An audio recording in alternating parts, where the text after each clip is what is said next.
নমস্কার বন্ধুরা, আজ মাশরুমের একটি নিরামিষ রেসিপি দেখাবো। খুব ঝুরঝুরে শুকনো এই রেসিপিটা দারুণ খেতে হয়। এটা সাধারণত দুপুরবেলা ভাত দিয়েই খেতে ভাল লাগে। রুটির সঙ্গে এই রেসিপিটা অতটা ভাল লাগে না। কিভাবে তৈরি করতে হয় চলুন তাহলে দেখাই। খুবই সিম্পল একটি রেসিপি। এই জন্যে আমি কিছু মাশরুম নিয়ে নিয়েছি। এগুলো একটু খোলা খোলা হবে এই ধরনের। এরপরে এগুলো সরু সরু করে কেটে নেব আলু ভাজার মতন করে। এই সরু সরু করে কেটে নিয়েছি। একটু আঁশগুলো ছাড়িয়ে নিতে হবে হালকা করে, নিচের দিকে যে ডাঁটিগুলো থাকে ওইগুলো ছাড়িয়ে নিয়েছি। আর উপরে পাপড়িগুলো সব নিয়ে নিয়েছি। দুটো আলু সরু সরু করে কেটে নেব, দিয়ে রান্নাটা শুরু করব। কি মশলা দিয়েছি দেখাচ্ছি। এখানে বড় 2 চামচ পোস্ত কাঁচা লঙ্কা দিয়ে বেটে নেব, আর অল্প একটু সর্ষে, বড় 1 চামচ মতন সর্ষে একটু জলে গুলে নেব। 2 চামচ পোস্ত সঙ্গে 1 চামচ সর্ষে, এটা জলে গুলে একটু গুলে রেখে দিচ্ছি।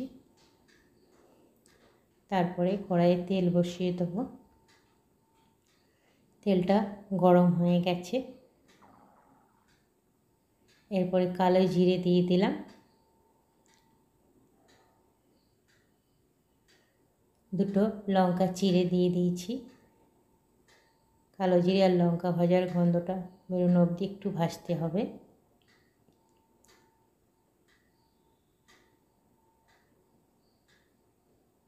এরপরে যে দুটো আলু নিয়েছিলাম সে দুটো সরু সরু করে আলু ভাজার থেকে একটু মোটা হবে সেরকমভাবে কেটে নিয়েছি, দিয়ে আলুগুলো দিয়ে দেবো। মাশরুমটা বেশি থাকবে, আলুটা কম থাকবে, ওই জন্য সরু সরু ছোটো ছোটো দুটো আলু নিয়েছি।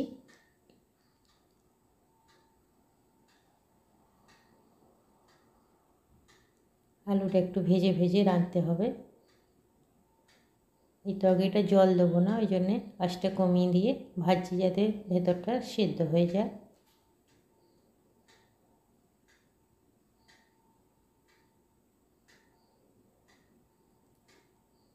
এই সময় একটু লবণ দিয়ে নিলাম, স্বাদ মতন লবণটা দিতে হবে।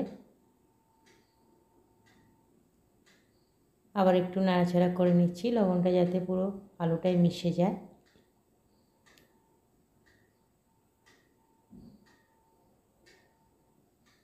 একটু হলুদ দিয়ে দেবো,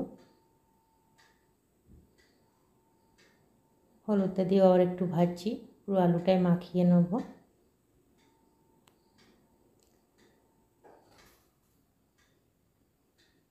একটুখানি লঙ্কার গুঁড়ো দেবো, কাশ্মীরি লঙ্কার গুঁড়ো দেওয়া যেতে পারে, এমনি লঙ্কার গুঁড়োও দেওয়া যেতে পারে। আলুগুলো মোটামুটি ভাজা হয়ে গেছে। এবার মাশরুমটাকে আমি ধুয়ে জল ঝরিয়ে নিয়েছি, এই যে ছাঁকনিতে ভালো করে জলটা ঝরিয়ে নিয়েছি যাতে একটুও জল না থাকে। এরপরে আলুটার ওপরে একটু একটু করে মাশরুমগুলো দিয়ে নেব। মাশরুমটা কিন্তু ভাজা ভাজা করেই রাঁধতে হবে, এই সময় কোনো জল দেবো না।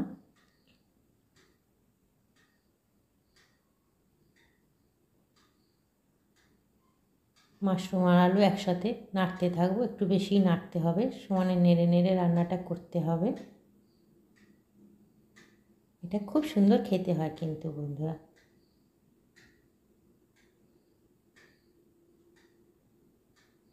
আঁচটা একটু বাড়িয়ে দেবো, আঁচটা বাড়িয়ে দিলে মাশরুমটা বেশ ভালো ভাজা হবে, কাঁচা কাঁচা ভাবটা কেটে যাবে। পুরো ভাজা হয়ে গেছে আলু আর মাশরুম। এই সময় পোস্তটা কাঁচা লঙ্কা দিয়ে বেটে রেখেছিলাম সেটা দিয়ে দিলাম।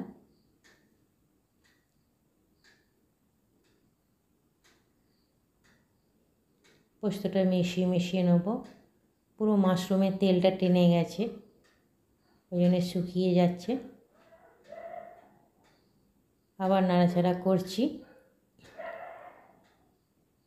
এই সময় সর্ষেটা যেটা জলে গুলে রেখেছিলাম সেই সর্ষেটা সাইড থেকে একটু দিয়ে দিলাম।